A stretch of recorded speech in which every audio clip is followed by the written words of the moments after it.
Sommet et Collet, le balado du 1er janvier 2022. La randonnée de haute altitude, ce n'est pas pour tout le monde, mais elle gagne en popularité malgré tout. Et on en jase avec l'alpiniste Mathieu Durand. Sommet et Collet est une présentation de la bière Charles-Henri. Une gamme de bières adaptée à tous les types de randonneurs. En collaboration avec Québec Aventure Plein Air et les parcs régionaux du Québec. L'autre réseau de parcs.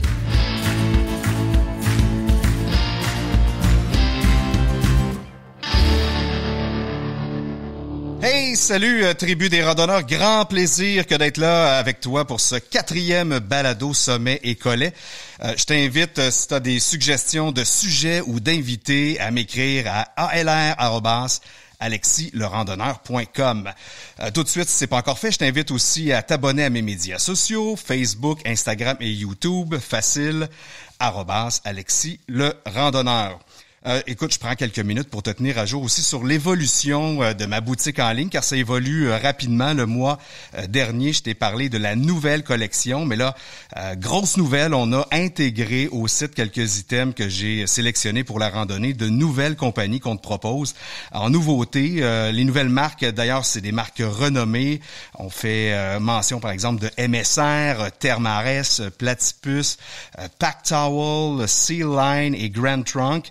Aussi, la livraison avec le volume qu'on a généré cet automne avec tes achats, vraiment, merci beaucoup.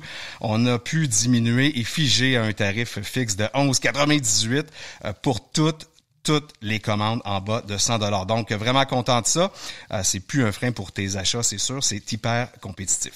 Aussi, on a ajouté un icône top, TOP, dans un cercle. Là, tu vas voir, pour certains systèmes, ça veut dire que ces systèmes-là, je les ai testés à plusieurs reprises, qu'il est dans le top aussi de sa catégorie et qu'en plus, on te l'envoie la journée même. Je vais m'assurer qu'on augmente le nombre de ces systèmes-là en 2022. Mon rêve, honnêtement, c'est que le site devienne une référence vêtements, équipements pour la rando. Et à date, ben tu m'aides là-dedans. Merci, ben gros. Va voir le nouvel équipement à randonneur.ca. C'est le ravito pour tes randos. Je te répète aussi que sur Alexis le randonneur, tu vas trouver en complément du balado des vidéos conseils, mais aussi des articles de blog. Les derniers parlent de la marche et du traîneau à chien. Oui, des fois on va plus large que la rando, mais on s'assure de rester plein air et il y a une nouvelle section radio et la section balado qui a été remodelée et tu vas y trouver du contenu extra à l'audio du balado lui-même. Alors, tu rêves peut-être de randonnée de haute altitude, de hauts sommets enneigés. Il y a plusieurs sommets sur le globe qui permettent de faire ces randonnées sans besoin de maîtriser des techniques alpines avancées. Il y a plusieurs sommets mythiques qui nous font imaginer des expéditions futures là, sur ces cimes. Les plus célèbres d'entre eux sont sans doute les plus élevés de chacun des continents. 7 pics attractifs, dispersés sur la planète. Atteindre le sommet de chacun d'eux est un défi de l'alpinisme des plus convoités. C'est à l'origine une idée de l'Américain Richard Bass, datant des années 1980. Et à cause de différentes interprétations des frontières continentales, il existe principalement 2 listes des 7 sommets. L'Italien le plus célèbre du monde, Reinhold Messner, propose lui une seconde liste, remplaçant le mont Kosciuszko par le Puncak Jaya, situé lui en Nouvelle-Guinée. Son défi est remporté le 7 mai 86 par Patrick Morrow, devançant ironiquement Messner lui-même de quelques mois. Il existe aussi d'autres variantes pas très convaincantes, comme le Mont Blanc par exemple, qui remplacerait le mont Elbrus pour l'Europe, mais bref, si tu veux convaincre tout ce beau monde, ça en fait plus que 7 à faire, mais sans doute pour le plus grand des bonheurs de l'alpiniste en toi. Les 7 sommets officiels, selon Messner, disons, seraient l'Everest en Asie, l'Aconcagua en Amérique du Sud, le Denali en Amérique du Nord, le Kilimandjaro en Afrique, l'Elbrus en Russie, le massif Vinson en Antarctique et le mont Puncak Jaya pour l'Océanie. Le gars que je reçois aujourd'hui a complété 6 des 7 sommets. Il a aussi fait le Mont Blanc en extra. Le 7e manquant, afin de compléter ce qu'on appelle la couronne des 7 sommets, c'est l'Everest. Et c'est pas de sa faute, c'est pas faute d'avoir essayer car Mathieu, un gars qui ne s'en laisse pas imposer, s'y est rendu 2 fois sans malheureusement atteindre la cime. Il va nous raconter son parcours. Mathieu, salut, merci d'être là. Salut Alexis, ça fait plaisir. Écoute, ta quête a débuté comment, Mathieu? Ça a été quoi ton premier contact avec les 7 sommets, voire avant ça, avec la montagne tout court? Écoute, ça remonte à loin. En fait, ma première exposition, si on veut, à la randonnée, ça a été au cégep, avec un cours qui s'appelait Initiation à la randonnée. On allait une fin de semaine de camping dans les Adirondacks, monter le mont Algonquin. Rien de très, très exotique, mais quand tu n'as jamais fait première nuit en camping dans le bois, faut que tu fasses ton feu, ta nourriture, ton petit réchaud, tout ça. Donc ça, évidemment, ça m'a allumé une expérience marquante déjà. Oui, tout à fait. Par la suite, bon, évidemment, je fais de la randonnée un peu comme tout le monde au Québec, dans les Adirondacks, un peu partout. Jusqu'à ce que je prenne, à un moment donné, que je démissionne de mon travail, je prenne un an sabbatique, que j'aille, en fait, au Chili. Évidemment, au Chili, terre des extrêmes, beaucoup autant de plages, d'océans, de trucs, la Patagonie, les montagnes et tout. Donc là, je me suis frotté, évidemment, à plusieurs 4000, 5000. Je me suis même essayé à Loros del Salado, plus haut volcan au monde. Malheureusement, jeune et con que j'étais, si on peut dire ça comme ça, j'avais pas du tout l'équipement. Moi, dans ma tête, je m'étais dit, je vais faire du 4 en blanc, je connaissais le froid, moi être correct, j'avais même pas un manteau en duvet. C'est sûr que tu vas pas à 6800 mètres à peu près sans manteau en duvet, là, ça marche juste pas. Là. Fait que c'est sûr que j'ai abandonné parce que j'avais beaucoup trop froid. Par contre, évidemment, ça m'a donné encore plus la piqûre à ce moment-là. Ça, c'était en 2007. Mais là, t'étais passé, ce que tu me dis, c'est que t'étais passé du mont Algonquin directement à ces sommets-là. Ouais. Moi, dans ma tête, il n'y avait pas de progression. Là. C'était comme tu y vas, puis il n'y aura pas de trouble. Si tu fais les Adirondacks, tu fais des montagnes de 4, 5, 6, 7 000. C'est sûr que je l'ai appris à la dure. T'es parti là-bas seul? Ouais, en sac à dos. Avec des guides locaux? Ouais. Puis tu vois, après 3 jours que je suis arrivé là-bas, j'ai retourné la moitié de mon stock dans une caisse à mon frère en me disant ça me servira jamais à rien ici. Parce que clairement, j'avais pas le bon équipement pour ce que je m'en allais faire. Puis ça, j'ai fait ça quand même pendant, je te dirais, un bon 4-5 mois. C'est sûr qu'à rendu à la fin, j'étais rendu bon. Là. Donc, j'avais compris le concept de l'équipement et que ça me prenait et tout. Puis après ça, ben là, évidemment, je suis revenu à la réalité comme donné, c'est bien beau monter des montagnes, mais il faut travailler aussi dans la vie. Donc là, j'ai travaillé quand même quelques années. Jusqu'à temps que, justement, je me dise, ben là, ça pourrait être le fun que je me lance un défi. Puis à la base, je me disais, comment est-ce que je pourrais arriver avec un projet que mon travail va aussi accepter de supporter? Parce qu'évidemment, tu l'as mentionné, 7 sommets, là-dedans, il y a le Denali. Ouais. Toi-même, tu es allé. C'est pas une affaire que tu fais en une semaine. L'Everest, c'est pas non plus une affaire que tu fais dans une fin de semaine sur un coin de table. Ça prend plusieurs mois de préparation, mais aussi plusieurs semaines pour être sur la montagne. Travailler pour quelqu'un, pour un alpiniste qui a des défis en tête comme ça, c'est toujours un peu compliqué. Ben c'est ça. Donc, je suis arrivé un peu avec le projet en me disant, ben écoute, j'ai déjà fait du 4000, du 5000, je devrais être pas si pire. Donc, j'ai commencé en 2013 avec le Kilimanjaro, en disant, on va voir comment ça se passe. Puis ça a très bien été. Là, j'ai vraiment eu mon petit rush d'adrénaline au sommet, lever du soleil. Je me suis dit, c'est bien cool cette affaire-là. Mais là, je me disais, OK, là, je regarde la liste des 7 sommets. Comment est-ce qu'on fait après ça pour aller à la prochaine étape? T'sais, donc là, je vois sur ton mur, tu as le certificat de l'Elbrus. Ben pour moi, c'était la deuxième montagne. L'Elbrus, je me disais, c'est un peu comme le Kilimanjaro, mais c'est enneigé, c'est avec des crampons, ça prend t'as un piolet de marche. C'est souvent la suite logique, je pense, des gens qui débutent comme ça dans la rando de haute altitude, là, puis à la limite où tu intègres quelques techniques, disons, je dirais pas simplistes, mais quelques techniques de base d'alpinisme, marcher avec des crampons, un piolet. Ouais, ben c'est ça. C'est là que tu apprends faire le self-arrest, tu tombes, puis tu tombes de techniques de base. Mais ça reste que l'Elbrus, c'est pas une montagne très, très technique. Non. Mais quand la météo est mauvaise, il y a des gens qui meurent à chaque année. Bon, il y a toutes sortes d'aventures qui arrivent quand, évidemment, sur chaque montagne, quand la météo est pas bonne, on sait pas ce qui va arriver. Donc là, j'ai fait l'Elbrus. En fait, la première fois que je suis allé, c'est con, là, j'ai attrapé un virus dans l'avion. Super malade, je pouvais même pas, j'avais de la misère à me traîner au village, parce que je me suis dit, pas vrai que je vais monter une montagne. J'ai pris l'avion, fait que finalement, j'étais allé en Russie, visiter un peu, je suis revenu. C'est donné tout ce trouble-là pour obtenir le fameux visa. Ouais, c'est pas mal ça, là. Tu sais, faire la ligne à 6 heures du matin pour avoir le visa ici au bureau à Montréal et tout. Pour finalement prendre l'avion, jamais voir la montagne puis revenir. Évidemment, l'année d'après, je suis retourné. Entre-temps, j'étais allé au Mexique, faire Ixtar, Izaba, d'autres sommets qui sont quand même assez accessibles.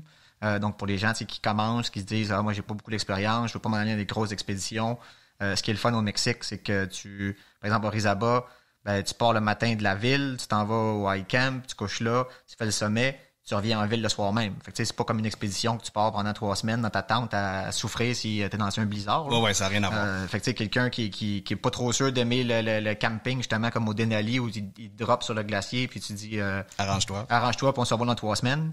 Ben, c'est sûr que des trucs comme le Mexique, c'est super bien, ou les Alpes. Les Alpes, c'est la même chose. Beaucoup de sommets de 4000. Tantôt, tu parlais que j'ai fait le Mont Blanc.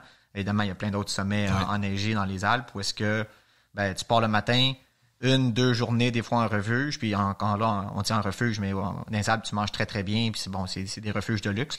Puis tu redescends en ville le soir même, souvent dans la région de Chamonix, tout ça. Donc, c'est sûr que t'as pas rien à envier à personne quand tu fais ça. Là. Ça n'a rien à voir avec la misère que les gens peuvent avoir en tête. Là, dire, je m'en vais en expédition, ça va être pénible, puis ça va être souffrant tout le long. Là. Donc, moi, c'est un peu ça que j'ai fait. J'ai fait l'Elbrus. Après ça, je me disais, bon, ben là, qu'est-ce que ça me prend de plus dans mon coffre à outils pour aller plus loin? Ouais. Donc, j'étais allé à la Concagua en Argentine, principalement pour la hauteur, en me disant, ben, tu sais, là, j'ai fait du 4000, du 5000, ça va bien. J'ai un peu de technique de crampon, OK, ça va, mais je suis capable de me rendre à 6000. Puis dans ma tête, j'avais encore mon expérience du Chili, où je m'étais pas rendu à 6008. Bon, parce que je suis encore là, jeune et con, j'avais pas l'expérience, j'avais pas de crampon, j'avais pas rien. Mais ça reste que dans ma tête... À Concagua, on est à 40 mètres du 5000. Ouais, c'est ça. Mais tu sais, quand t'es jamais allé à cette hauteur-là, tu te dis, je vais-tu être capable de me rendre? Parce que souvent, c'est ce qu'il faut comprendre, l'altitude, c'est que les gens...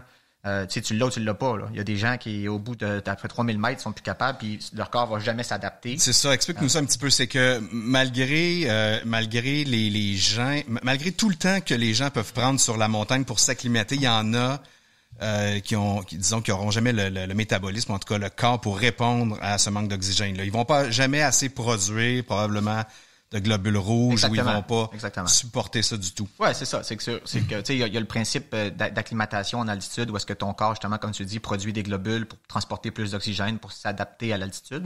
Puis il y a des gens pour qui le système est juste pas capable ou il arrête à un certain niveau. Donc certains ont des paliers. C'est comme moi, je sais que dans les 3002, 3003, là, faut que je prenne un petit break le temps que mon corps s'adapte. Ouais. Après ça, normalement, mon prochain palier, c'est vers 4004 à peu près. Puis ça, je le sais parce que je suis allé régulièrement. Il y en a que c'est peut-être 2008 puis 4002.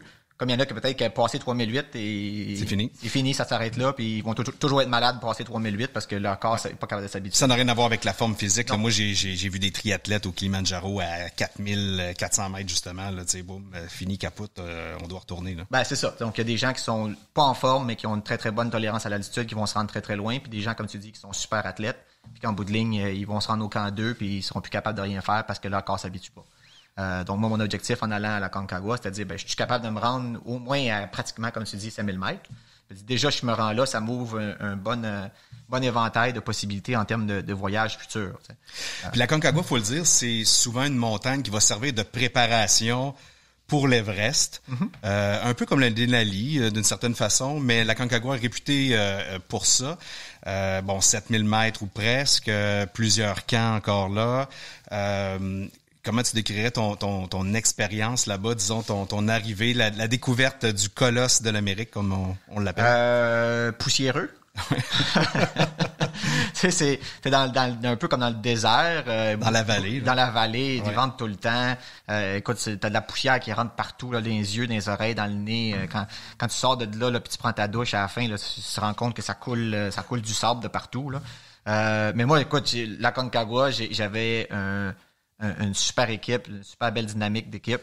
Malheureusement, il y en a un qui a dû être transporté en hélicoptère parce qu'il est en train de développer un édème pulmonaire d'urgence. Mais à part cet événement-là qui a été un peu stressant le temps que ça se passe, je veux dire, la gang était super le fun. Fait que, c'est sûr que les gens avec qui tu grimpes dans des gros sommets comme ça fait une très grosse différence. Au-delà de dire je m'en vais monter une montagne tout seul quand tu es en équipe, parce qu'évidemment, ces montagnes-là, c'est rare que tu vas faire ça tout seul. Ouais. La cohésion d'équipe joue pour beaucoup. Je suis sûr que tu l'as vécu aussi au Denali. Au Denali, là, de préparer les camps, préparer la nourriture, ça demande énormément d'énergie.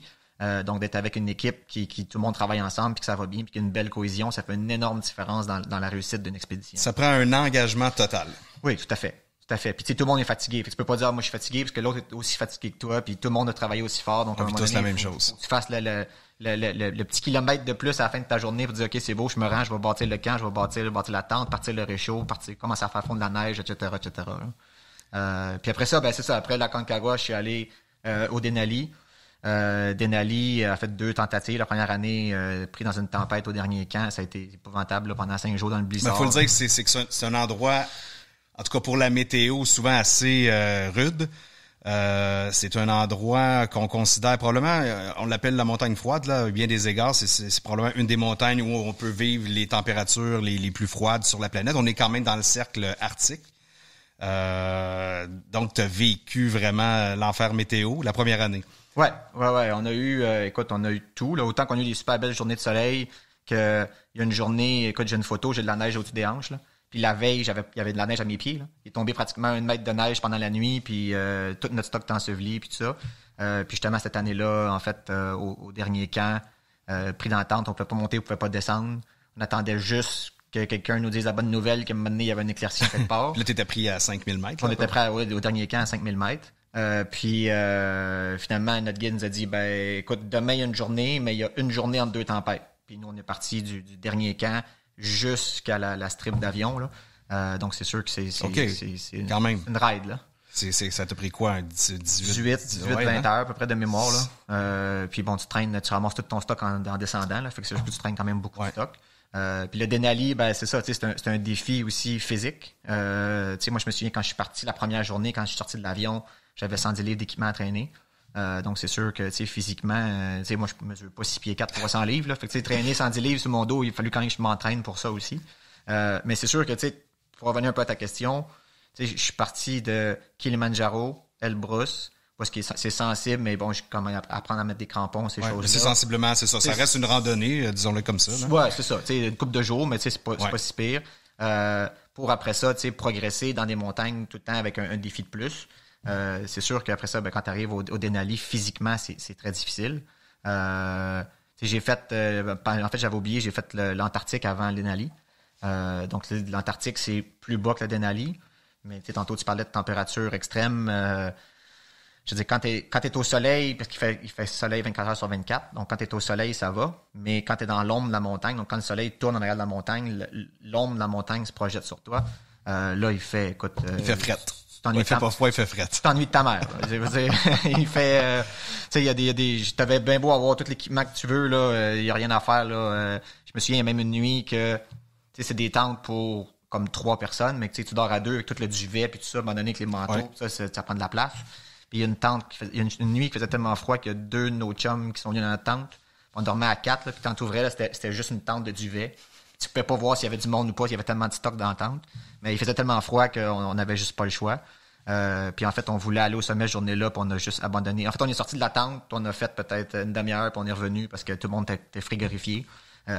Puis tu vois, il disait qu'avec le facteur vent, puis ça, il faisait moins 58 cette journée-là. Fait que c'est sûr que t'as bien beau l'équipement, là, mais à moins 58, tu t'en sors pas, là. Explique-moi, pour terminer ce segment-là, parce que c'est quand même pas simple se rendre en Antarctique. Il y a toute une démarche quand même pour pouvoir y arriver. Oui. En fait, moi, en fait, j'avais eu la chance d'être allé au Chili en 2007 parce que j'avais vécu le Chili au complet. Donc, c'est sûr que, en fait, quand tu vas en Antarctique, donc, le plus simple à partir de Montréal, c'est de prendre un vol Montréal-Santiago. Ensuite, de Santiago au Chili, tu vas prendre un petit vol interne pour aller à une ville qui s'appelle Punta Arenas, qui est la ville la plus au sud, mais du côté chilien.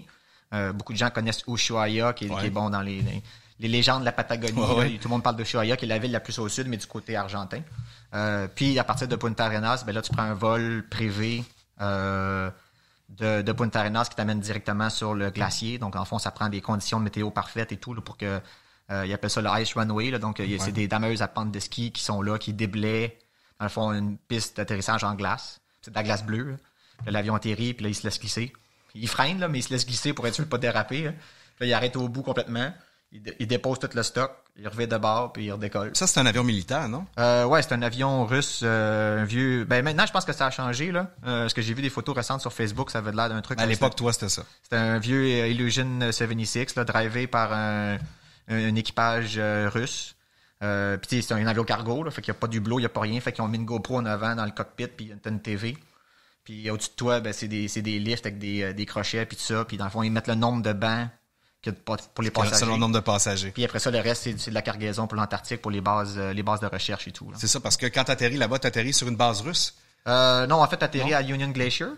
Union Glacier, qui est comme le camp de base, si on veut, pour les touristes. Puis de là, ben là, ils dispersent un peu là, tout l'équipement qu'ils transportent et tout. Parce qu'il y a plusieurs pays qui ont des... Oui, c'est ça. Mais tu sais, à Union Glacier, il y a des avions, là, des avions hélices qui se promènent après ça de l'Antarctique. Comme si tu veux, par exemple, aller au pôle Sud, tu peux aussi partir de Union Glacier. Si tu vas aller voir beaucoup de gens qui vont faire des safaris photos pour aller voir les pingouins, ils vont partir aussi de là.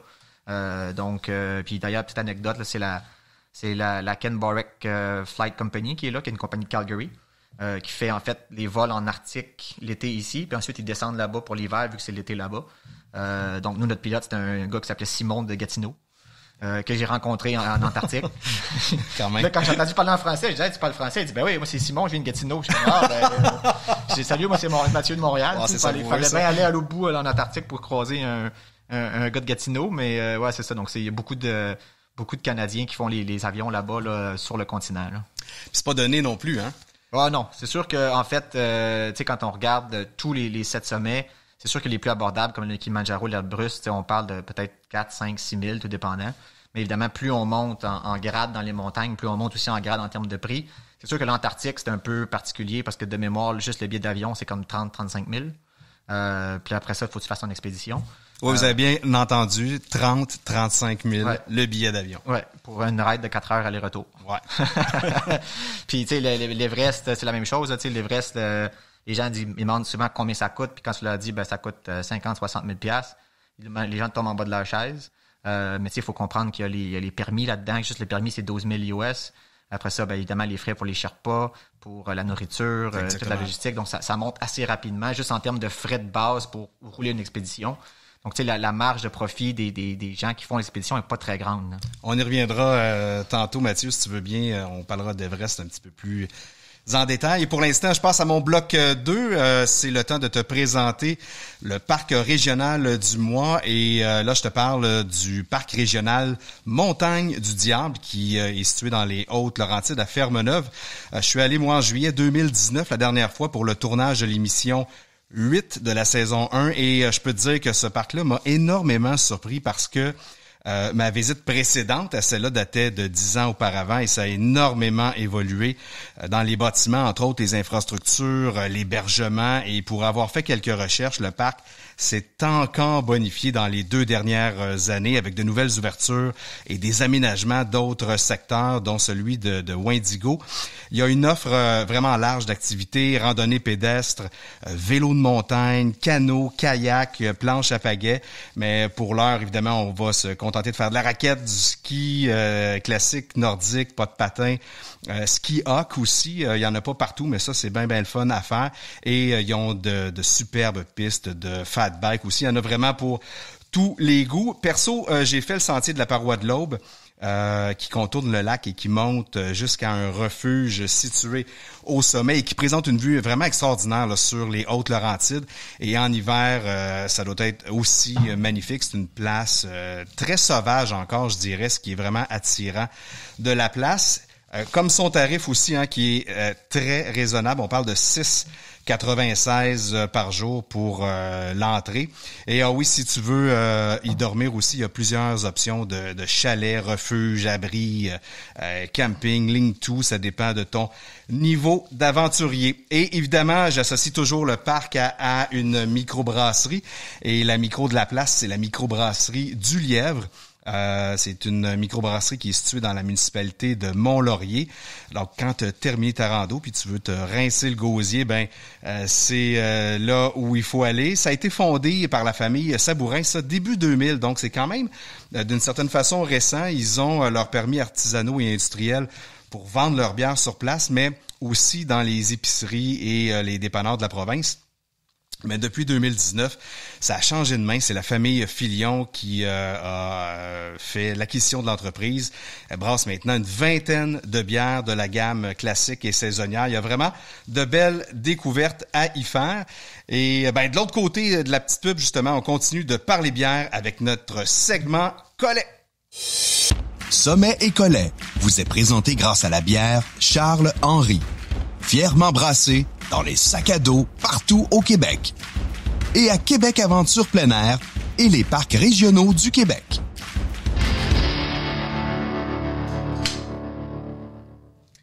Ben, on parle de bière, oui, avec Francis Boisvert, mon ami Francis de la microbrasserie, le presbytère, brasseur en chef et propriétaire. On dit propriétaire ou copropriétaire? Ouais, ma blonde est là à côté, on va dire copropriétaire. On va dire copropriétaire, en tout cas à soir, ça c'est sûr. Francis, on se connaît, je suis allé faire un tour chez vous cet été pour l'épisode numéro 10 de la saison 2. Si vous voulez aller voir ça sur notre site web, ça va vous donner une toute petite idée de la place parce qu'il y a tellement plus à découvrir une fois sur place. Écoute, Francis, j'aurais une première question qui me vient à l'esprit comme ça, c'est de savoir un peu le presbytère, parce que c'est vraiment un endroit, je dirais, magique, particulier, beau, qui nous fait voyager. Qu'est-ce qui, en dehors de l'endroit lui-même, te différencie d'autres microbrasseries? Ben, c'est sûr que la bâtisse, on peut pas passer à côté. On est situé vraiment dans un vieux presbytère qui date de 1872, hein, tout en belle grosse pierre. Oui. Saint-Stanislas, à l'époque, dans les années 1850 environ, c'était une paroisse qui était très riche. Donc, ça apparaît sur le style de l'église, oui. Le presbytère, puis les autres bâtiments là, qui avaient à côté, là, dans le temps, le couvent, puis Juvénat pour les garçons. C'est sûr, ce qui nous différencie, c'est... bien sûr, on parle de microbrasserie, mais c'est la bouffe. Chez nous, la bouffe est très importante, la nourriture. Puis elle est bonne, vous le dites. Écoute, mon épouse est là à côté, mais écoute, il faut lui donner le mérite qu'elle a parce que c'est elle qui est chef. Et on se spécialise surtout dans les produits locaux, mais principalement les comestibles forestiers. Les champignons sauvages. Ouais. Donc ça là, c'est vraiment ce qui, en tant que microbrasserie puis bouffe, c'est notre ligne directrice. Côté bouffe, vous êtes alimenté, sans mauvais jeu de mots, par des producteurs locaux autour, parce que bon, ouais. faut le dire, c'est quand même assez agricole. Là. C'est très agricole. On fait affaire avec plusieurs maraîchers dans le secteur. Pour nous, c'est une philosophie qui est très, très, très importante. Puis aussi, ben c'est sûr que là, on s'étend un petit peu parce que les cueilleurs on va en avoir jusqu'à La Tuque, par exemple, qui est à près de 150 km de chez nous. On en a un petit peu partout aussi. On en a certains dans les Laurentides, mais principalement, c'est le local qui domine là, à ce niveau-là. Donc, vraiment, ça fait combien de temps maintenant que le presbytère est ouvert? On a fêté notre 5e anniversaire le 21 octobre dernier. Là. Génial. Ouais. Puis donc, vous êtes content de l'évolution parce qu'il y en a eu une évolution quand même. Oui, parce qu'on part de loin, là. Écoute, ça fait 5 ans pour la microbrasserie, mais on n'est pas à nos premières armes dans le milieu de la restauration. On a commencé en 98, service de traiteur. 2003, on a fait un switch avec un petit restaurant. Puis ce qui est drôle, c'est que c'est un peu là que ça a commencé on était amateur de bière avant, évidemment, mais dans notre resto de 32 places, dans un petit village de 1000 personnes, écoute, on avait à peu près 80 sortes de bières qu'on offrait aux gens, là. T'sais, on était des précurseurs, là. Du moment qu'il y avait une microbrasserie qui, en 2002, là, ça commençait. Donc, du moment qu'il y avait une micro qui arrivait sur le marché, on les appelait, on aimerait ça avoir de tes produits. Je peux pas rentrer 15 caisses, là, mais peut-être une caisse ou deux de chaque sorte. On va te faire découvrir ça. Fait que ça a évolué de même jusqu'en 2015, où est-ce que on a eu l'opportunité on a acheté le presbytère, mais on l'avait travaillé un petit peu auparavant, là. Donc 2015, achat du presbytère, puis gros morceau quand même. Ouais, là on faisait un step là dans le nombre de places qui à l'époque on avait 150 places. Environ, à part la terrasse extérieure que tu as vue, quand tu es passé chez nous. Donc, fallait faire de l'ajustement.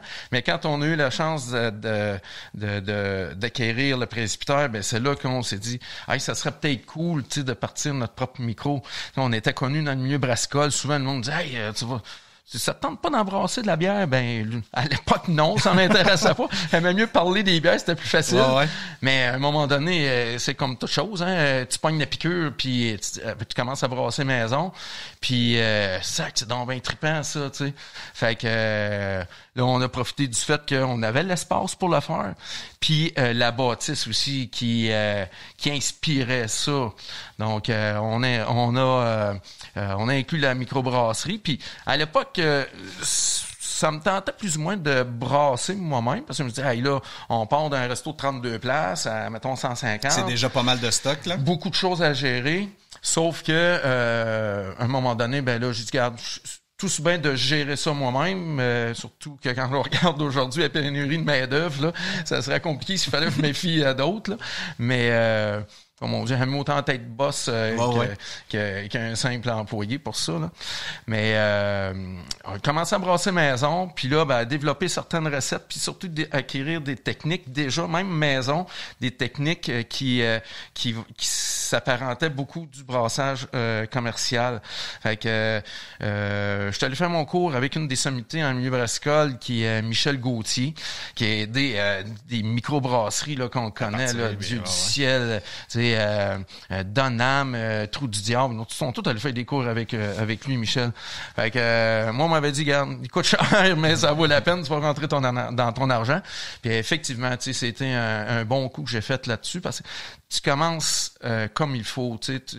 Comme quand tu fais pousser un arbre, là, tu as un bon star, mais il va pousser droite. Ben, c'est ça.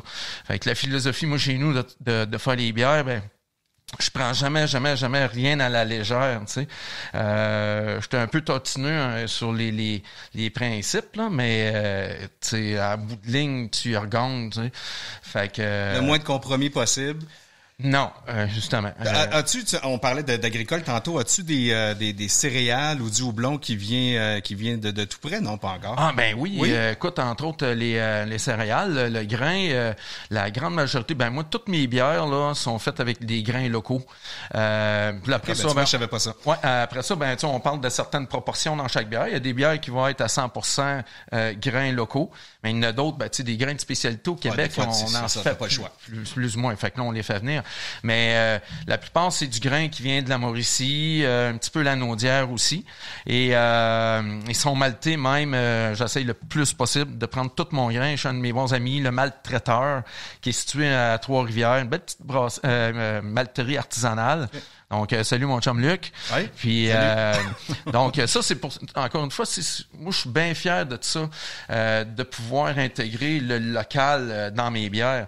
Puis on parlait de bouffe tantôt qu'on utilise, ben ça m'inspire beaucoup pour introduire des produits locaux, que ce soit des petits fruits comme l'argousier qui vient de Saint-Stan, les bleuets bio, j'ai de la camerise. Ouais. Donc, on parle de fruits comme ça, mais tout le côté pommes qu'on a dans nos pommiers chez nous, mais le côté herbacé.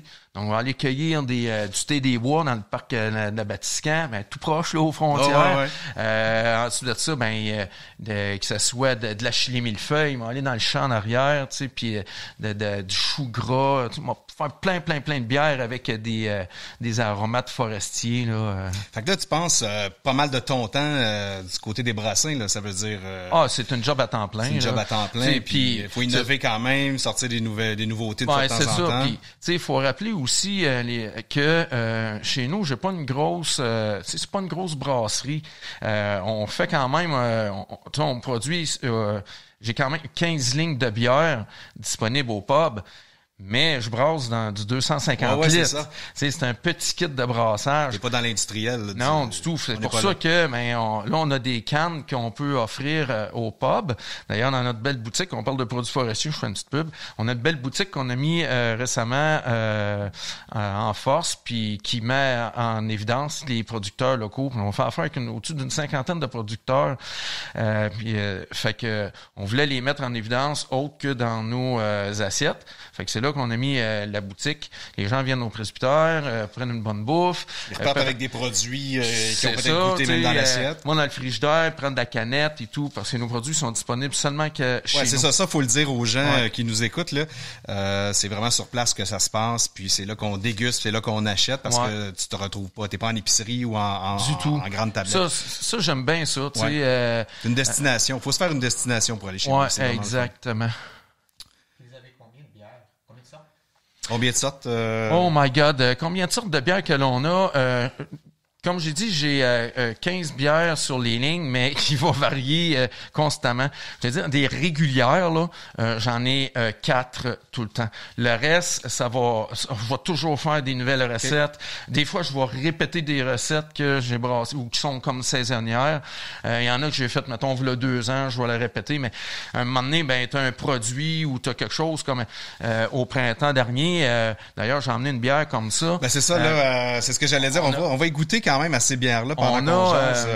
Si tu veux, Mathieu, nous servir donc de celle-là, il faut le dire ça. Ce qu'on va boire, là, c'est la petite sœur, c'est une session IPA forestière, justement. C'est ça, c'est un de nos produits forts. C'est ce que j'allais te demander. C'est dans tes 4, ça, qui sont... Ouais, c'est ça. Du moment que j'ai commencé à introduire le côté forestier, ben moi, j'ai commencé à triper au bout par rapport à ça. Puis j'ai dit ça, cette bière-là, là, c'est vraiment ce qui nous définit. C'est le côté épinette, le côté pain, même du cèdre qui est à l'intérieur. Tout en étant très léger. Donc, quand on parle de comestibles forestiers, écoute, on les a carrément dedans, là. Fait que ça, c'est vraiment fun. On voit la forêt, mais c'est bon, ça a quelque chose quand même de rafraîchissant, on dirait. C'est ça. Hein? Tu sais, tu vas chercher une amertume autre qu'avec le houblon, puis on est loin. Tu sais, on est loin de la bière d'épinette, là, mais tu sais, c'est pour ça que je trouve intéressant de la laisser toujours là, pour démontrer aux gens qui viennent, ben, voyez-vous, chez nous, là, c'est souvent ça, là. C'est quoi tes 3 autres que t'as, tes régulières? Ben, écoute, faut pas passer sous silence la blonde, la rousse, la blanche, là. Mais, tu sais, ça, c'est des passe-partout. Ouais, exact. Qui va plaire à un grand nombre de personnes. Là, mais par la suite, ben, tu sais, là, je m'amuse, justement, là, comme Mathieu vient de nous servir, là, elle s'appelle la Repentante. Puis, tu sais, des fois, quand tu arrives avec des produits qui te tombe du ciel comme ça, là, ben c'est une bière c'est une style Gose, une bière acidulée, elle est à 4,3% d'alcool et la particularité, c'est que c'est fait avec de la renouée du Japon. Là, non, on dit, c'est quoi ça, de la renouée du Japon? J'allais dire, justement. Ben, si tu me poses la question, ben, tant mieux, ça veut dire que tu connais pas ça, t'as pas ça chez vous, tu seras pas envahi. Mais ceux qui savent c'est quoi, là, ça, c'est un fléau, OK? C'est une des 100 plantes les plus envahissantes dans le monde entier, selon l'UNESCO. Donc, c'est une plante qui va pousser au printemps, qui va commencer comme une petite asperge, puis là, tu peux la consommer. Ça fait pas longtemps, là, qu'on vient de découvrir que ça se consommait, cette plante-là. Puis, on a intérêt à la consommer puis à la boire. Ouais, parce que, écoute, ça peut faire des racines jusqu'à 10 mètres de long, jusqu'à 3 mètres de profond, tu sais, puis ça fait comme un tapis de jute, ça s'entrecroise toutes les petites racines de ça. Fait que ça étouffe plein d'affaires. Fait que, nous, on l'accueille de bonne heure, on la travaille un peu comme un asperge, puis par la suite, ben, ça grossit, tu sais, puis ça fait un creux, comme un bambou à l'automne qui va sécher. Puis, là, quand ça grandit, ben, tu coupes ça, tu travailles ça comme la rhubarbe, en réalité. Fait que ça, cette bière-là, m'a dit, je suis pas mal content, puis je pourrais m'avancer là-dessus. Écoute, c'est pas un goût commun quand même. Comment tu décrirais ce goût-là, toi? Ben, écoute, la renouée du Japon, là, ça a un goût de rhubarbe, une acidité d'oseille un peu, avec un arrière-goût végétal, tu sais, d'une plante, là. Tu perçois le côté plante de tout ça, tu sais. Fait que, nous, mon épouse Isabelle, elle travaille beaucoup avec ça à la cuisine, tu sais. Fait que, moi, ça m'a inspiré. Je dis, c'est capoté, on va trouver de plantes d'ail. Justement, dans votre cuisine, est-ce que vous utilisez les bières pour faire la bouffe aussi? Oui. Beaucoup d'ailleurs, que ce soit nos soupes à l'oignon, le poulet à la bière, fait que à beaucoup de sauces. Ouais, c'est le cas de dire. Fait que ça, c'est un produit, comme je t'ai dit, ben pour revenir à la repentante, c'est quelque chose, je suis bien fier de ça. Je suis pas mal une des seules brasseries à avoir travaillé avec ça. Ça, c'est vraiment un goût unique, là. Ouais. En tout cas, pour ma part, c'est la première fois que je goûte à ça. Explique-nous donc un petit peu les autres bières que tu as, juste pour nous pour les auditeurs, pour leur donner un avant-goût. Dans le fond, j'avais emmené un petit échantillon de 6-pack. Il y a la Sainte Trinité, qui est notre triple belge aux pommes. Donc, une bière quand même assez forte, là, au-dessus de 10%. Celle-là, bon, c'est une version de notre bière belge, mais dans laquelle j'ai cueilli des pommes de mon pommier.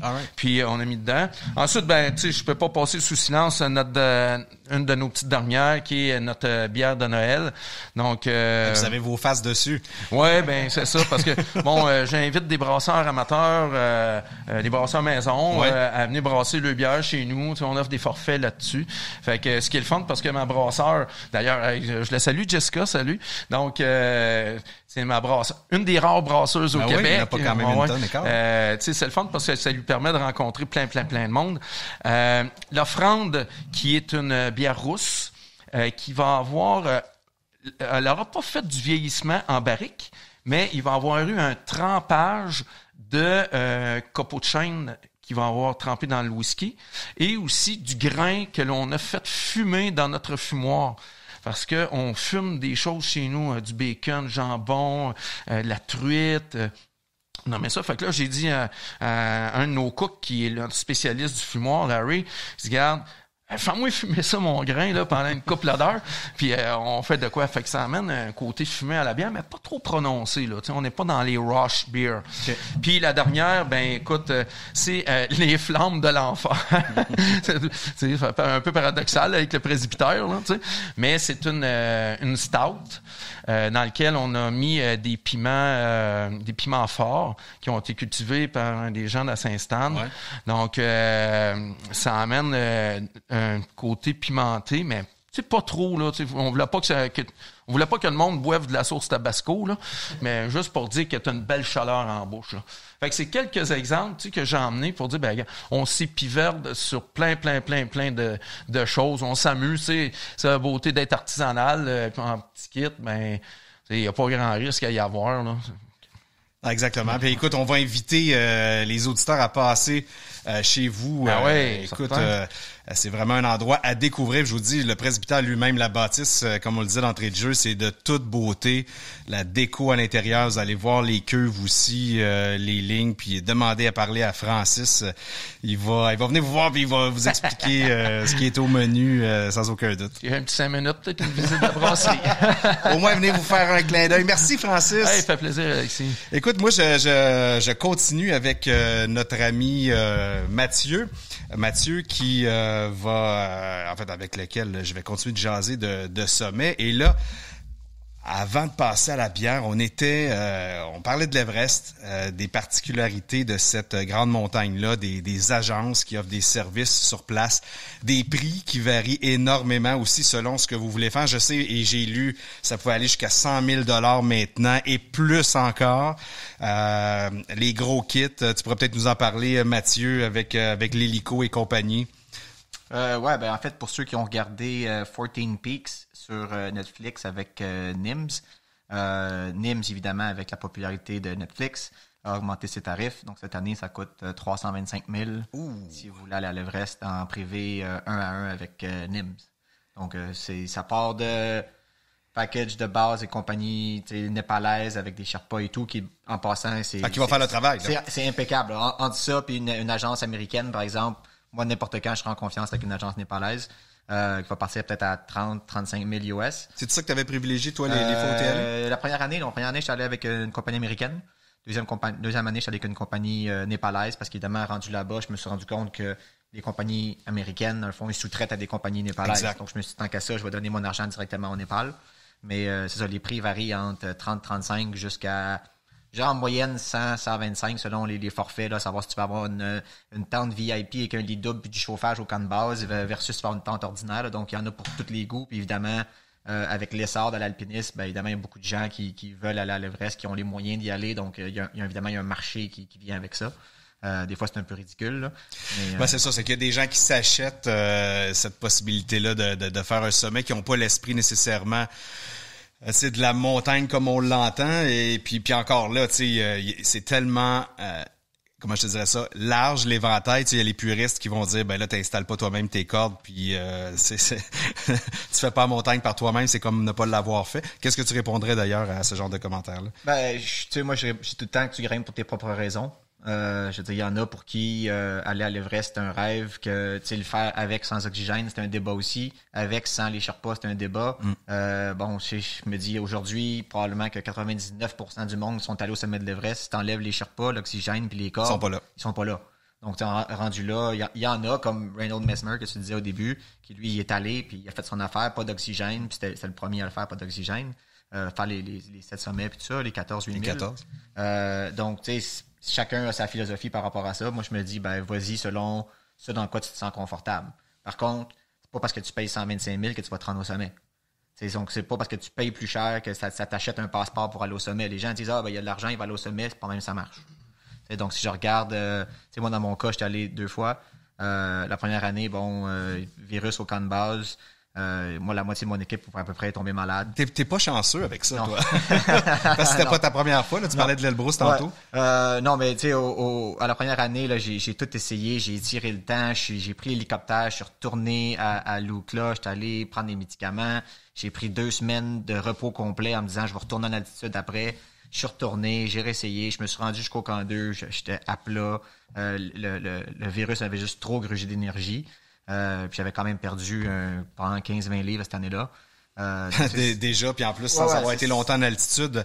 Puis puis je te comprends, là. Puis il y a bien des gens qui feraient la même chose. Quand tu mets autant d'argent, tu peux pas juste te dire, c'est terminé, je m'en vais chez nous. Il y a comme quelque chose qui te dit, là, faut que tu essaies au maximum des maximums. Puis je regarde mon partenaire cette année-là, qui lui aussi était malade.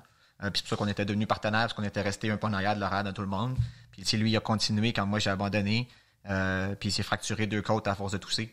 Donc ses côtes ont juste décroché. C'est quelque chose qui arrive pas fréquemment à l'Everest, mais ça l'arrive. Puis évidemment, il a abandonné, rendu à ce moment-là, parce qu'il était beaucoup trop en douleur. Là. Chaque respiration, il sentait ses côtes. Donc ça, c'est la première année. La deuxième année, ça allait super bien. Puis j'ai eu une infection à un œil. Puis évidemment, à 6000 quelques mètres d'altitude, une infection à un œil, t'as pas d'optométriste à côté de toi. Là. Puis quand j'ai pris l'hélicoptère, je suis retourné plus bas. Puis le médecin que j'ai vu, qui avait des connaissances en optométrie, mais encore là, tu te demandes toujours. Ouais. Il dit, c'est 50-50, soit que tu y vas puis ça va être correct, ou tu y vas puis tu vas perdre ton œil. C'est un gamble que j'étais pas prêt à faire. Malgré, comme tu disais, tout l'argent et tout, je me suis dit, regarde, j'ai des assurances, je vais essayer de m'arranger. Ouais, rendu là, quand même, il y a un choix à faire pour le futur, puis tu te dis, la montagne va être encore là, puis je trouverai bien le moyen d'y revenir. Je me dis, c'est sûr, je vais planifier de retourner à l'Everest, évidemment, mais c'est un peu la réflexion que je me suis faite. Je me suis dit, ça vaut pas un œil. Si je m'étais dit 50-50 pour un petit orteil, j'aurais peut-être pris le gamble. Mais pour un œil, c'est pas un gamble que tu prends. Est-ce que tu as su ça venait d'où l'infection? Jamais. Puis j'allais passer un paquet de tests et tout, puis on a... Donc ça peut être saleté, mais c'est pas dû au soleil sur la glace ou quelque chose comme ça. Non, ça j'ai...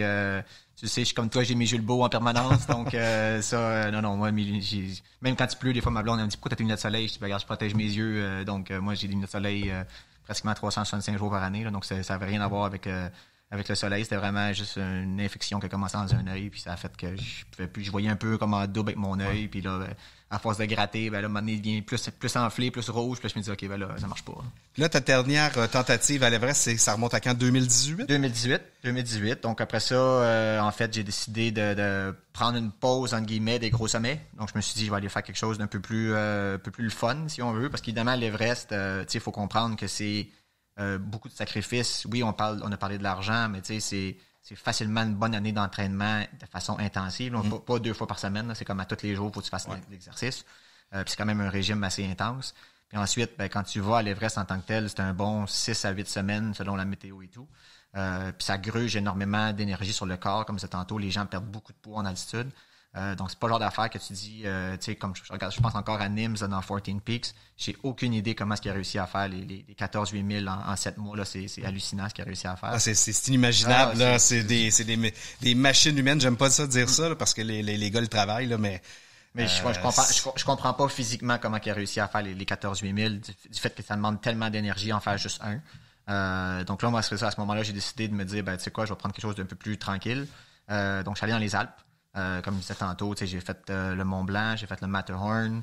Mais là, tu passes de la Suisse à Chamonix. Donc, c'est un autre niveau là, de voyage. On n'est pas du tout dans une petite tente sur une moraine de glacier à l'eau toilette dans une tente. Là. Ça n'a rien à voir. Là. Donc là, c'est sûr que j'ai bien apprécié ça. Puis après ça, là, je prévoyais faire une autre grosse expédition avant de retourner à l'Everest. Puis là, évidemment, on a la merveilleuse COVID qui est arrivée. Ouais.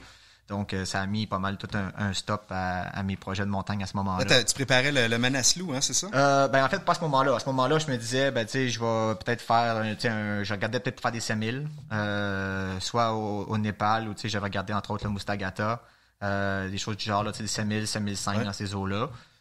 juste pour me remettre un peu en confiance, puis me dire, OK, c'est beau, ça va, puis on y va. Finalement, bon, ben là, avec la COVID, tout ça est tombé à l'eau. Puis là, effectivement, pour 2022, en fait, là, c'est mon nouveau projet que j'annonce ici, en fait. Là, OK, on a exclusivité! qui est pas vraiment annoncé à grand monde, à part ma blonde puis une couple de personnes, là. Mais ouais, donc 2022, je suis en train de booker, en fait, là, pour aller au Manaslu. Donc, ça va être un retour sur un 8 mm là, au mois de septembre 2022, en fait. Et puis, selon comment cette expérience-là va se passer, j'ai déjà comme un billet de réservé, si on veut, pour Everest 2023. Donc, avec la même équipe, les mêmes Sherpas et tout, qu'évidemment, les Sherpas sont...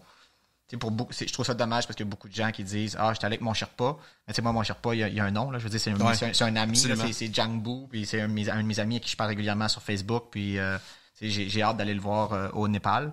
Donc, c'est avec lui que je vais aller au Manaslu. Puis c'est déjà réservé que si ça se passe bien au Manaslu, c'est avec lui que je vais retourner à l'Everest là, en 2023. Puis c'est sûr que j'ai extrêmement hâte d'aller revoir le Népal parce que bon, c'est un pays magnifique avec des gens tellement accueillants. Puis j'ai juste imaginé ce que la COVID a pu faire parce qu'eux, ils vivent énormément du tourisme. Ouais. Donc, ça doit être très difficile pour eux. Donc, j'ai juste hâte de pouvoir retourner aller voir les gens au Népal. Qu'est-ce qui t'a marqué le plus, disons, la première fois que tu as débarqué à Katmandou, par exemple? Je suis curieux. Écoute, à Katmandou, je te dirais la différence que tu peux te trouver dans une rue avec de l'asphalte, puis là, tout d'un coup, il y a des poules puis des vaches qui traversent, puis tout le trafic arrête, puis là, la rue devient une rue en terre battue, puis comme... C'est un chaos organisé. C'est ça que je m'en allais dire. T'sais, Katmandou, c'est un chaos organisé, puis des fois, tu te demandes comment ils font pour pas se rentrer dedans, parce qu'il y a des motos, des autos, des animaux qui traversent la rue tout en même temps, puis il y a du monde qui traverse là-dedans, puis il y a un policier qui siffle des paquets de simagrées, puis ça, tu comprends rien ce qu'il fait, mais ça marche. Donc, tu te dis, ça marche, ça doit être, ils ont une organisation quelque part, mais toi, quand tu arrives là, tu es comme complètement flabbergasté par tout ce qui se passe. Ça, c'est au niveau de Katmandou. Au niveau de la vallée de Khumbu, où est-ce qu'il y a évidemment les Himalayas, l'Everest et tout, je dirais juste les gens de façon générale. Là, les enfants sont tellement souriants, puis tout le monde est super accueillant, puis tout le monde est content de te voir. Puis, ben, évidemment, peut-être le petit côté... orgueilleux de voir que les enfants ils courent avec un ballon dans les marches, puis toi t'es là, puis tu souffres ta vie à juste t'acclimater, alors qu'eux ils sont nés à 4000 mètres. Là, fait que, eux autres, courir à 4000 mètres, ils jouent une partie de ballon, toi t'es pas capable de courir, là, c'est impossible pour toi. Là.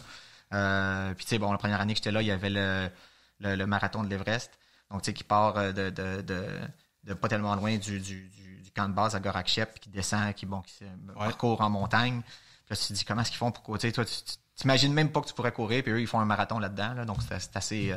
je pense que c'est une Népalaise, d'ailleurs, qui c'est tout le temps des Népalais. Toujours eux autres. C'est tout le temps des Népalais qui gagnent, c'est sûr. Là, c'est tout le temps des Sherpas. Écoute, il y a une question qui me vient. As-tu bu de la bière là-bas? Qu'est-ce qu'ils ont comme offre? Oui, il y a la Sherpa Brewing Company.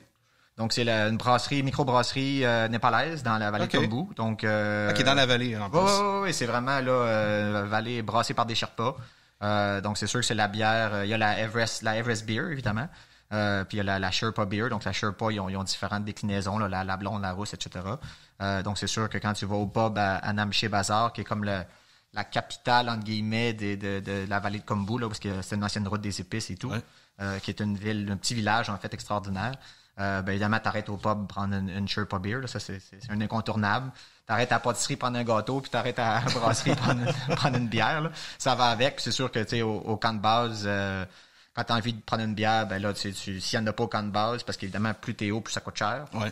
Il peut en avoir, mais tu sais, à 7, 8, 10, 12 piastres la bière, des fois, c'est moins. C'est quand même pas si mal. Ouais, mais tu sais... J'avais un Coke presque au sommet du Kili à 8 piastres. Ouais, c'est ça. Mais tu sais, quand t'es là pour cette semaine, faut pas t'abuser non plus. Ah ben non, c'est sûr. De toute façon, t'es pas dans ce mood-là, je pense. Pas du tout. C'est quelque chose que tu te gardes pour après. Mais tu peux descendre de partir de là, puis du camp de base, en fait, aller à Gorakchep, qui est, une fois acclimaté, peut-être un 40 minutes, 45 minutes, un marche quand même rapide. Pour aller prendre une bière, prendre un break du camp de base, puis de toute l'énergie qui se passe au camp de base, puis de retourner ensuite à la montagne. Il y en a beaucoup qui font ça de toute façon. Oui. Même juste peut-être se tenir en forme, une journée de congé là, pour qu'on appelle un active rest day, là, de dire on va se dégourdir les jambes. Là. Ça fait un peu drôle à dire au camp de base, là, mais tu pars de là, tu vas faire un hike, puis tu reviens. Là. Ben génial. Écoute, ça se termine... un petit peu comme ça là-dessus. Je vais juste te demander, Mathieu, de nous dire pour en fait à moi et aux gens qui nous écoutent, évidemment, où on peut te suivre parce que tu as quand même différentes plateformes. Ouais, je dirais que la principale est probablement Instagram à Matt Durand, MATH Durand. Sinon, mon site web, MathieuDurand.com. C'est sûr que là, il est pas très à jour avec la COVID. Évidemment, ça a tout fermé. J'ai abandonné tous mes projets. Donc là, je travaille là-dessus pour le remettre à jour pour 2022. Donc évidemment, il va y avoir des articles, du blog, etc. qui vont réapparaître. Puis ce que j'ai fait dernièrement. Sinon, Facebook, évidemment, Mathieu Durand sur Facebook. Ouais, puis vous allez voir, vous allez trouver de superbes photos. Puis d'ailleurs, on en a sur le diaporama qui accompagne ce balado. Ben merci Mathieu d'avoir partagé ton parcours de randonneur et alpiniste avec nous. Je dis souvent ça, mais c'est très inspirant et peut-être qu'on aura donné le goût à qui sait des randonneurs d'aller plus loin puis surtout plus haut.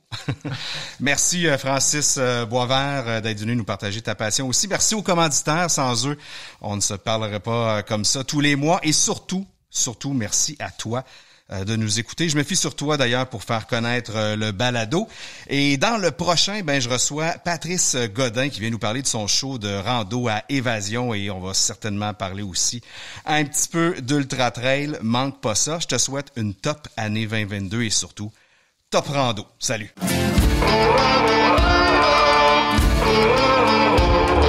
Sommet et Collet vous a été fièrement présenté grâce à la bière Charles Henry. Sa blonde, blanche et ambrée offre différents parfums et arômes qui sauront plaire à tous. Une légèreté avec du corps, facile à boire, surtout après votre rando.